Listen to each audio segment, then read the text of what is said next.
ஆண்டவருக்குள் பிரியமான சகோதர சகோதரிகளே, ஒரு மிகச் சிறப்பான ஒரு விழா நாளில் நம் ஆண்டவருடைய பாதத்திலே கூடியிருக்கிறோம். காலையிலிருந்து இறைவார்த்தையை பல்வேறு நிலைகளில் சிந்தித்து கொண்டிருக்கிற ஒவ்வொருவரையும் ஆண்டவர் நிறைவாக ஆசிர்வதித்து வழி நடத்துவார். Price the Lord. காலையிலேருந்து நம்ம எதை பற்றி பேசிகிட்டே இருக்கிறோம்? குடும்பம் குடும்பம் குடும்பம் குடும்பம். ஏன்னா அது ரொம்ப முக்கியமான கான்செப்டு. இதுக்காக நீங்கள் எத்தனையோ காரியத்துக்காக ஜெபிப்பீங்க இல்லையா? அதில் ஒரு பறை, ஒரு அரு, ஒரு திரி இந்த குடும்பத்துக்காக சொல்லுங்கள். என்ன சொல்லணும்? ஒரு பறை, ஒரு அரு, ஒரு திரி அப்படி சொல்லி முடிச்சிடக்கூடாது. என்ன சொல்லணும்? ஒரு பரலோகத்து மந்திரம், ஒரு விண்ணுலகில் இருக்கிற எங்கள் தந்தையை சொல்லி, ஒரு அருள் இருந்த மாதிரியை சொல்லி, தந்தைக்கு மகனுக்கு சொல்லி, ஒரு குடும்பங்களுக்காக செபிக்கணும். இன்றைக்கி குடும்பங்கள் மிகுந்த போராட்டத்திற்குள்ளே இருக்கிறது. இந்த சூழலில் தான் நம்ம விண்ணேற்பு கடவுள் விண்ணகத்திற்கு ஏறி சென்றாருங்கிற அந்த ஒரு நிலையை நம்ம பார்க்குறோம். இந்த குடும்பங்களை குறித்த ஒரு தேடலுக்கும் இந்த விண்ணேற்பு பெருவிழாவுக்கும் ஒரு மிகப்பெரிய தொடர்பு இருக்கிறது என்பதை நம்ம மறந்துடக்கூடாது. Price the Lord. எங்கள் பங்கு மக்கள்லாம் இங்கே வந்திருக்கிறாங்க. எங்கள் பங்கு சார்ந்த பெட்டவாய்த்தலை, நெய்தலூர் காலனி கிராமத்து மக்கள்லாம் வந்திருக்கிறாங்க. அவங்க ஊரில் ஒரு தடவை பூசை வச்சுட்டே இருந்தேன். அப்போ நான் கேட்டேன், ஒரு குடும்பம்னா எப்படி இருக்கணும், கணவன்னா இப்படி தான் இருக்கணும் அப்படின்னு சொல்லி அங்கே உட்காந்துருந்த ஒரு ஃபேமிலியை சுட்டி காட்டி கேட்டேன். இப்போது உங்கள் வீட்டுக்காரரு உங்களுக்கு எல்லாம் செஞ்சிட்டார். புடவை வாங்கி கொடுத்துட்டாரு, சாப்பாடு போட்டுட்டாரு, பிள்ளைகளுக்கு ஃபீஸ் கட்டிட்டார், எல்லாம் கட்டிட்டு ஜாலியாக அப்படி ஓரமாக சுற்றிட்டு வராரு அப்படின்னு கேட்டேன். அப்போ நீங்கள் விட்டுருவீங்களா? நமக்கு எல்லாம் செஞ்சிட்டார் இல்லை, அதனால் அவர் அங்கே போயிட்டு வந்தாலும் பரவாயில்ல, இங்கே போனால் பரவாயில்ல, அங்கிட்ட இங்கிட்ட இப்படி அடுத்த வீட்டுக்கெல்லாம் அப்படி எட்டி பார்த்துட்டு வந்தால் விட்டுருவீங்களா? அதை கேட்டேன் பாருங்க. அந்த அக்கா படான்னு சொன்னிச்சு, உங்கள் வீட்டுக்கார் இப்படி போனால் என்னம்மா செய்வேன்னு கேட்டதுக்கு, ஒரு பாயாசத்தை போட்டுற வேண்டியது தான் அப்படின்னு வந்திருக்கிறாங்க. அதனால் அவங்க பார்த்தோன்னே எனக்கு பாயாசம் ஞாபகம் வந்துடுச்சு. நான் அந்த தம்பிகிட்ட சொன்னேன், ஜாக்கிரதையாக இருப்பா, பாயாசம் கொடுத்தா குடிக்கவே குடிக்காதன்னு. தேவ பிள்ளைகளே, குடும்பம் அப்படிங்கிற ஒரு அமைப்பு ரொம்ப உண்மையிலேயே அது ஒரு கஷ்டமான தளம்தான், இல்லைன்னு நம்ம சொல்லவே இல்லை. அந்த அந்த ஒரு கஷ்டமான தளத்திலிருந்து தான் கடவுள் நம்மளை ஒரு சிறப்பான ஒரு செயல்பாட்டுக்கு நம்ம அழைக்கிறார். துன்ப நேரம், துயரங்கள் நிறைந்த ஒரு பகுதியில் தான் கடவுளுடைய மாட்சி வெளிப்பட முடியும். இன்றைக்கி கடவுள் இயேசுசாமி உயிர்த்தெழுந்தார் அப்படின்னு நம்ம பார்க்குறோம். விண்ணேற்றம் அடைந்தார் அப்படின்னு நம்ம பார்க்கும்போது, யோவான் செய்தி 13:15 என்ன சொல்லுதுன்னா, நான் செய்தது போல நீங்களும் செய்யுமாறு நான் உங்களுக்கு முன்மாதிரி காட்டினேன். இப்போ இயேசுசாமி விண்ணேறி போயிட்டாருப்பா, அவர் போயிட்டார் இல்லை, அவர் அதை எப்படி காட்டியிருக்கிறாரு? நமக்கு முன்மாதிரியாக வச்சிருக்கிறாரு. நமக்கு அதை பல்வேறு நிலைகளில் அதை வெளிப்படுத்திட்டு இருக்கிறாரு. இன்றைக்கி சபை மன்றாட்டு வாசிச்சோம் பார்த்தீங்களா? பூசையில் முதல்ல சபை மன்றாட்டு, எல்லாமல்ல இறைவா உம் திருமகன் கிறிஸ்துவின் விண்ணேற்றம் எங்களுக்கு ஒரு முன் அடையாளமாக இருக்கிறது. தலையாகிய அவர் பெற்ற மாட்சிக்கே உடலாகிய நாங்களும் அழைக்கப்பட்டுள்ளோம். அவருக்கு என்ன நடந்துச்சோ அதுதான் எங்களுக்கும் நடக்கும். அவர் விண்ணேறி போனது போல் நாங்களும் விண்ணகத்துக்கு ஏறி போக போகிறோம் அப்படிங்கிற எதிர்நோக்கை எங்களுக்கு தருகிறது. ஹல்லேலூயா. விண்ணேறி போகணுன்னு ஆசை இருக்குதா உங்களுக்கு? விண்ணகத்துக்கு இயேசுநாதர் சாமி மாதிரி அப்படியே மேலே போகணுன்னு ஆசை இருக்கா? விண்ணேறி போகணுன்னு ஆசையாக இருக்கிறவங்கெல்லாம் சொல்லுங்கள் ஹல்லேலூயா. இல்லை நரகத்துக்கு இறங்கி போகணும் ஹல்லேலூயா. சத்தம் வருது, ஆளு தான் தெரியல யாருன்னு. சரி, ஆண்டவர் இறங்கி போய் இருக்கிற எல்லா குப்பைலாம் இல்லைங்க, இழந்ததெல்லாம் தூக்கிட்டு போயிட்டார். அதனால் அவர் உங்களை கைவிடவே மாட்டார். ஹல்லேலூயா.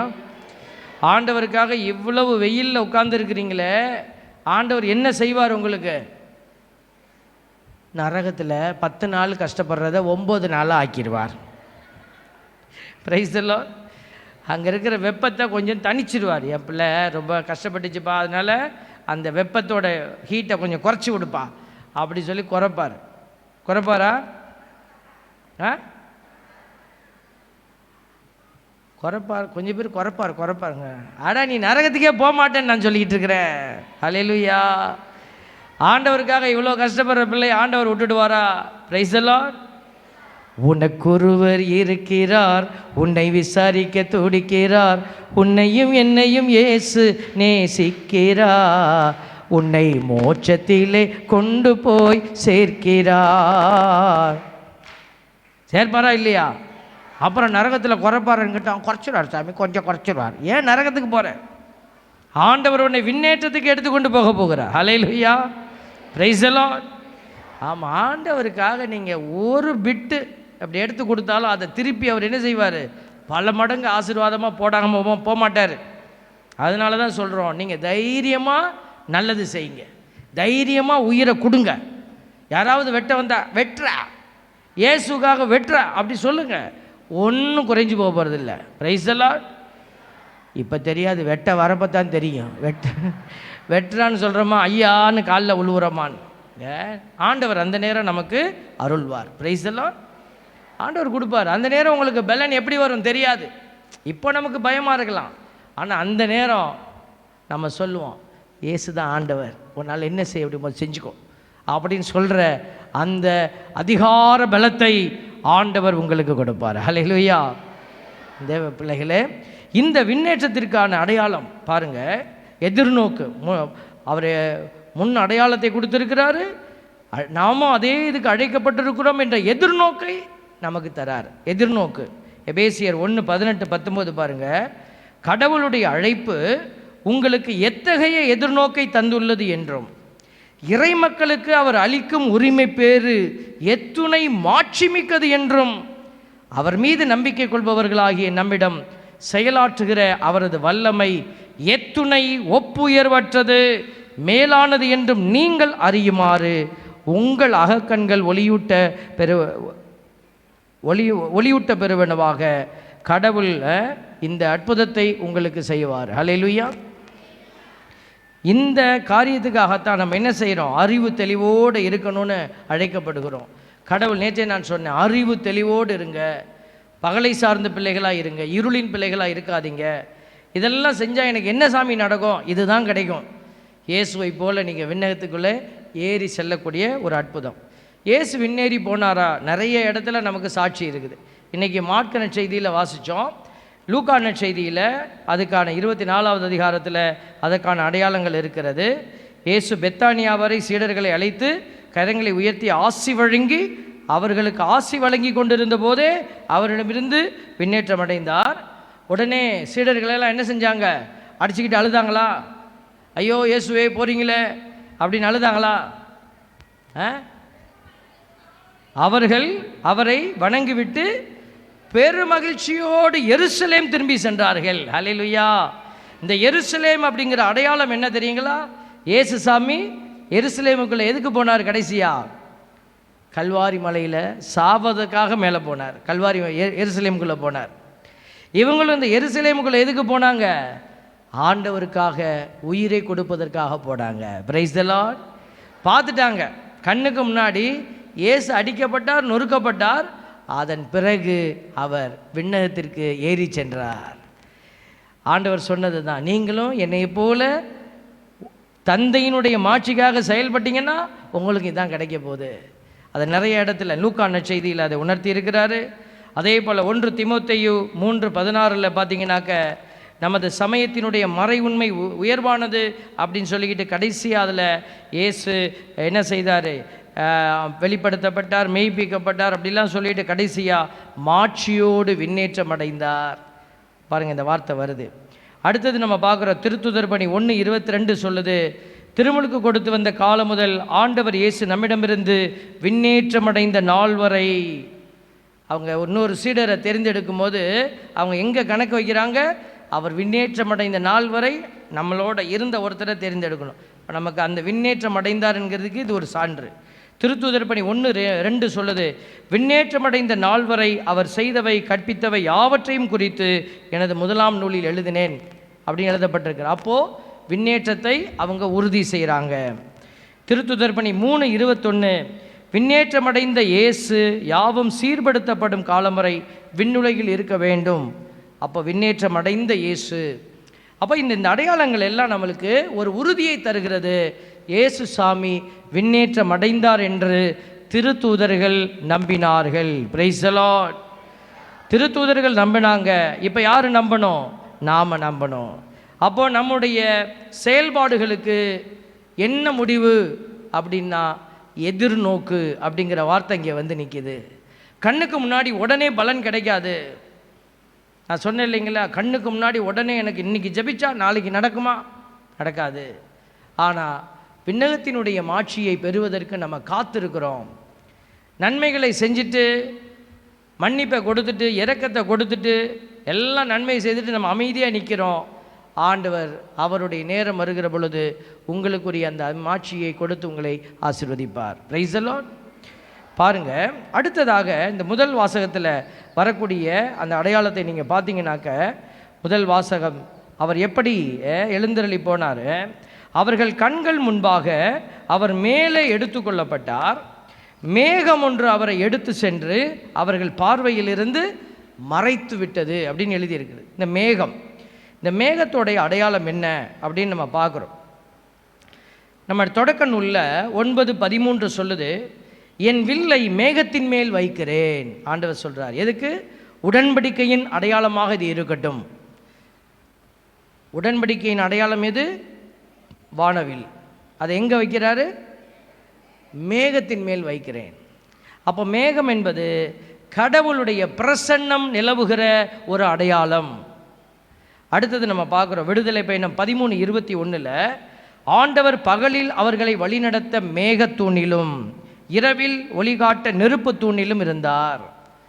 அந்த மேக ஸ்தம்பமாக இருந்தார்னு சொல்கிறோமே, அந்த மேகத்தினுடைய அடையாளம் என்ன அப்படின்னா அதில் தான் தெய்வத்தினுடைய பிரசன்னம் உணரப்பட்டது. தெய்வத்தினுடைய பிரசன்னத்தை வெளிப்படுத்துகிற ஒரு அடையாளம் மேகம். விடுதலை பயணம் 33:9 சொல்லுகிறது, மோசே கூடாரத்தில் நுழைந்ததும் மேகத்தூண் இறங்கி வந்து கூடார நுழைவாயிலில் நின்று கொள்ளும். அப்போது கடவுள் மோசையிடம் பேசுவார். அப்போ மேகத்தூணாக, மேகத்தின் அடையாளமாக நமக்கு குறிப்பிடப்படுவது எது அப்படின்னா ஆண்டவருடைய பிரசன்னம். நான் கேட்டேன் இல்லைங்களா, ஆண்டவர் அப்படியே நேராக இப்படியே ஏறி போயிடுவாரா?